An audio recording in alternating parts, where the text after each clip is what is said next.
అష్టావక్ర సంహిత chapter 20 talk 127.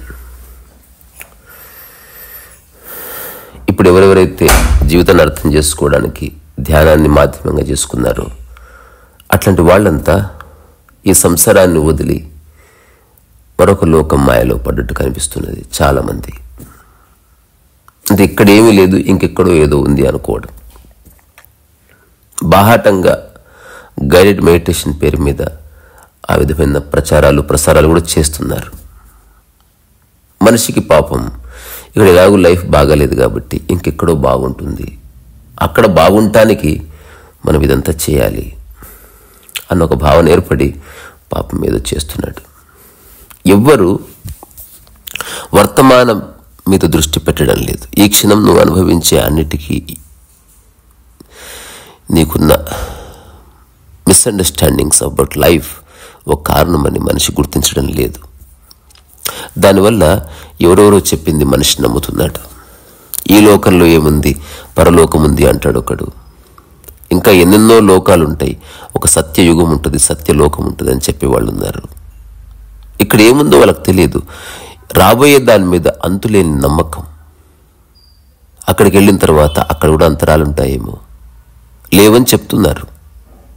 నేను అడిగే ప్రశ్న ఒక్కటే, ఇక్కడ నీకున్న మనసే అక్కడ కూడా ఉంటుందా అంటే ఎవరికి జవాబు తెలియదు. నాకు చాలామంది చెప్పింది ఏమంటే మనసు ఉండదు. మనసు లేనప్పుడు అది ఆ లోకం అని ఎట్లా తెలుస్తుంది? ఒక మనిషికి ఉన్న మెమరీ కనుక తీసేస్తే జీవితం పట్ల తనకున్న అవగాహన అంతా, అంటే సమకూర్చుకున్న సమాచార ఆధారితమైనటువంటి అవగాహన అంతా పోతుంది కదా. సో ఏదైతే మనసుకు అతీతంగా ఉందో అదొక్కటే ఏ లోకంలో అయినా శాశ్వతం. తద్వారా ఏ లోకము అతనికి లేదు. అతని లోకాలు వదిలేద్దాం. భూమి మీదనే ఇన్ని ఊర్లు ఉన్నాయి, ఇన్ని సిటీస్ ఉన్నాయి, ఇవి కూడా లోకాలు అవునా కాదా? ప్రతి సిటీలో 100 ఇళ్ళున్నాయి, అవి కూడా లోకాలు అవునా కాదా? సో ఈ ఊరు నుంచి ఆ ఊరు వెళ్తే బాగుంటుంది అని ఎవరన్నా ప్రవచనం ఇచ్చారనుకో, అందరూ ఆ ఊరు వెళ్ళే ప్రయత్నం చేయొచ్చు, అది ఉంది కాబట్టి. లేని ఊరిని ప్రతిపాదించినప్పుడు మనిషి ఏం చేస్తాడు? జస్ట్ నమ్మకం పెట్టుకుంటాడు. ఆధ్యాత్మికత అంటే నమ్మకాల నుంచి సమూలంగా కంప్లీట్గా బయటకు వచ్చే ఒకనొక ప్రక్రియ. ఇక నీ మనసుకు ఏ నమ్మకాలు లేవు, ధారణలు లేవు, ప్రీకన్సీవ్డ్ నోషన్స్ లేవు, భయాలు లేవు, కాంప్లెక్సెస్ లేవు, ఏమీ లేవు. ఉన్నది యథాతథంగా చూస్తున్నావు. ఎవరెవరైతే పుస్తకాల అట్టాల మీద యథాతథం అని రాస్తున్నారో వాళ్ళు యథాతథంగా చెప్పడం లేదు, ఇంకేదో చెప్పి అది యథాతథం అంటున్నారు. సో ప్రశ్న ఒక్కటే, ఏ లోకమైనా పో, ఈ మనసు ఉంటుందా? ఇప్పుడు నీకున్న మనసు ఉండదా? అంతే. అదొక్కటే క్వశ్చన్కి జవాబు ఒకవేళ నీకు దొరికితే ఇప్పుడున్న సిద్ధాంతాలన్నీ పడిపోతాయి పేక మెడలాగా. సో అష్టావక్రుడు ఈ సూత్రంలో వింటున్నాడు జనకుడి ద్వారా. క్వాలోకః క్వా ముముక్షుర్వా కవి యోగి జ్ఞానవాన్ క్వవా క్వా బద్ధ క్వచ వా ముక్త స్వస్వరూపే హమద్వయే. స్వస్వరూపే అహం అద్వయే. ఇంతవరకు మనం అద్వైతం అనేది సిద్ధాంతంగా విన్నాం, కానీ అద్వయం అన్నది స్థితికి సంబంధించింది.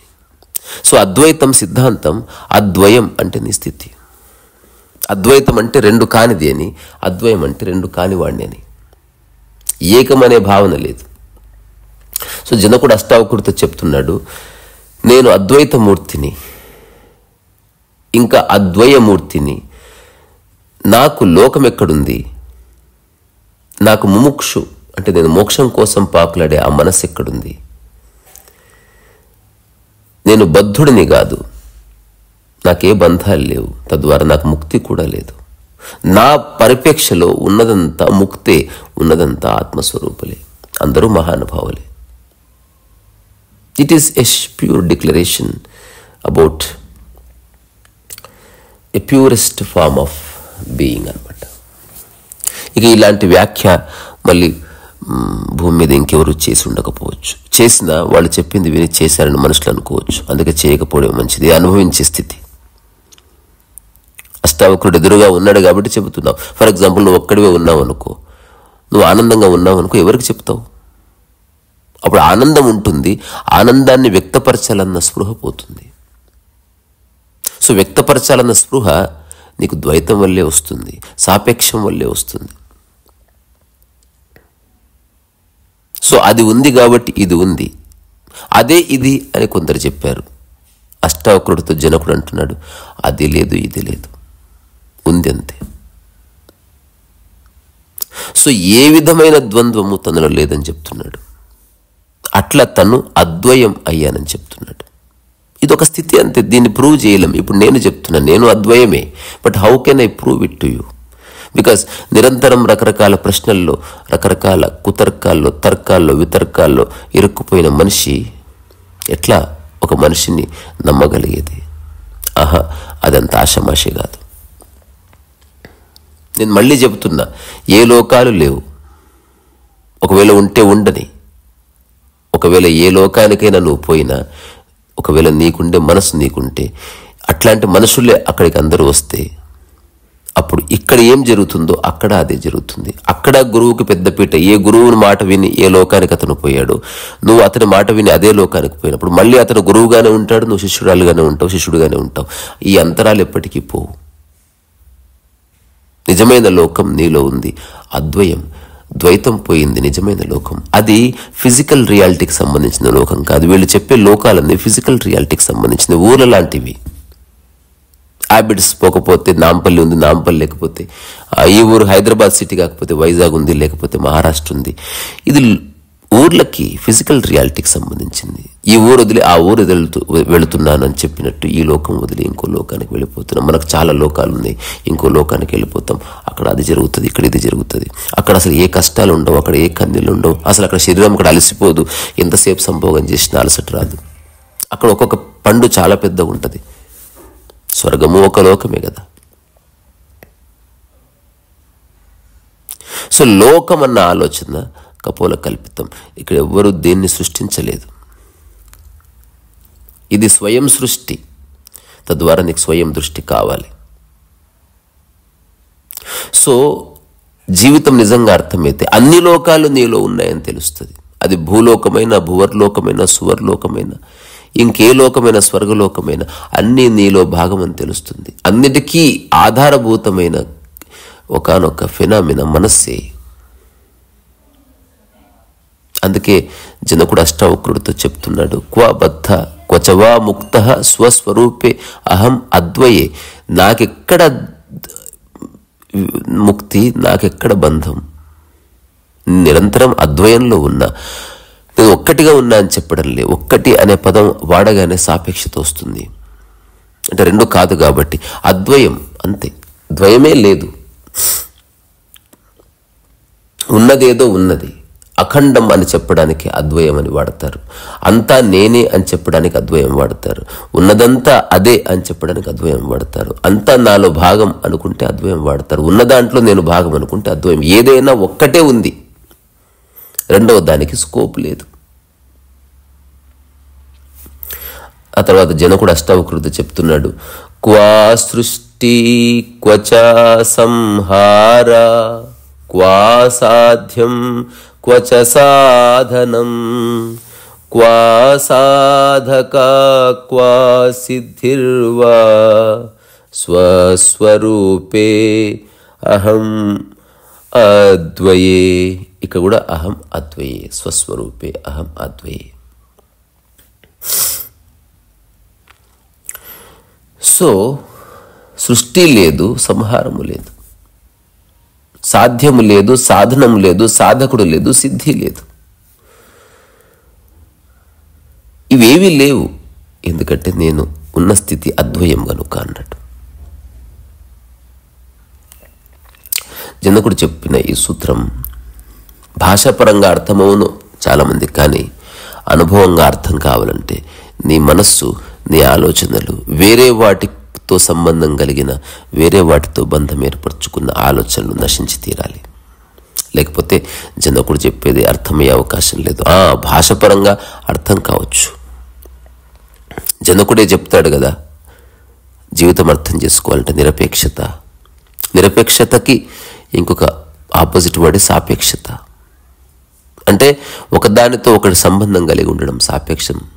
నిరపేక్షత అంటే దేంతో సంబంధం లేదు, అన్ని తాళ్ళు తెగిపోయాయి. You are just free for no great reason. నీ మనసులో నీకు తెలుస్తుంది, నీ మనసులో ఏ ఆలోచనని ఒక వస్తువుకు కానీ మనిషికి కానీ సిద్ధాంతం కానీ కట్టడం లేదు. ఇది ఇంతకంటే గొప్ప జీవసూత్రం కానీ ధ్యాన సూత్రం కానీ లేదు. నీ ఆలోచనని ఒక మనిషికి కానీ ఒక సిద్ధాంతికి కానీ లేకపోతే ఒక వస్తువు కానీ కట్టకుండా అన్నిటినీ అనుభవించే స్థితి. తద్వారా నువ్వు ఏ లోకం పోయినా అలాంటివి ఏమీ లేవు. ఎందుకంటే నీ కోడి దమ్మాకి ఏ లోకానికి పోయినా అదే పని చేస్తుంది. అక్కడ కూడా కుట్రలు కుతంత్రాలు, అక్కడ కూడా నా అనే బంధం ఏర్పరచుకుంటావు. నీకు జన్మతః ఇట్లాంటి దుర్గుణాలు ఉన్న తర్వాత ఏ లోకం పోతే ఏమి? ఇప్పుడు నువ్వు ప్యారిస్ పోగానే మారిపోతావా? అలాంటప్పుడు ఏ లోకం పోతే ఎట్లా మారిపోతావు? ఒకవేళ లోకానికి వెళితే అక్కడ మనసు నశిస్తుంది అన్నప్పుడు లోకం అన్న భావనే ఉండదు నీకు.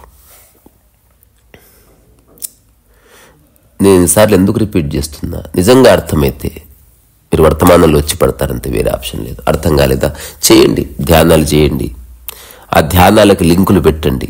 ఇంకేదో లోకం ఉందనుకోండి, అక్కడ హాయిగా ఉంటా అనుకోండి, అక్కడ ఆనంద హేళలో చక్కగా రాగాలు పాడుతూ నృత్యాన్ని చేస్తా అనుకోండి, ఒక హర్షాతిరేకాన్ని పొందుతా అనుకోండి.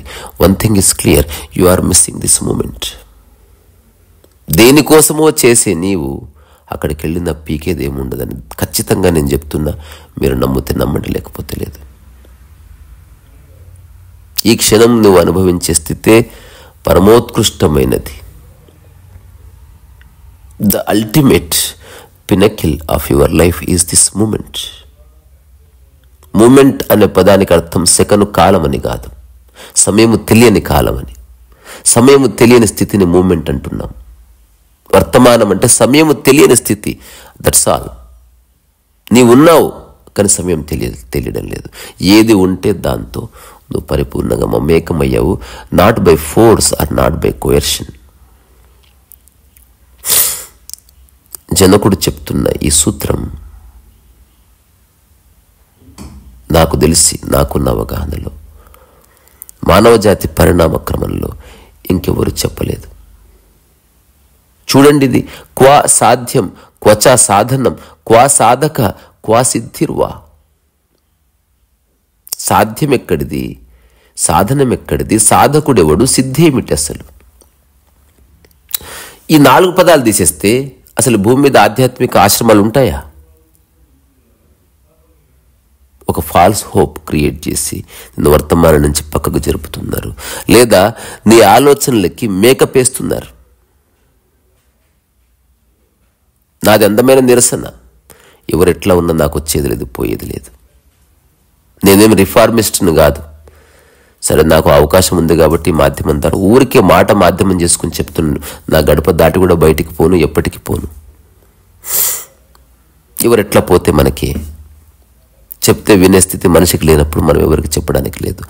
వాళ్ళంతకు వాళ్ళు వచ్చి ఎవరైనా అడిగితే, అందుకే ఎప్పుడు చెప్తారు, ఈ జీవితకాలంలో నా మాటలు విని 100 నుంచి 500 మంది గట్టు మీద పడితే అదే పరమోత్కృష్టమైన పని నేను చేసింది నా ధర్మంలో నుంచి.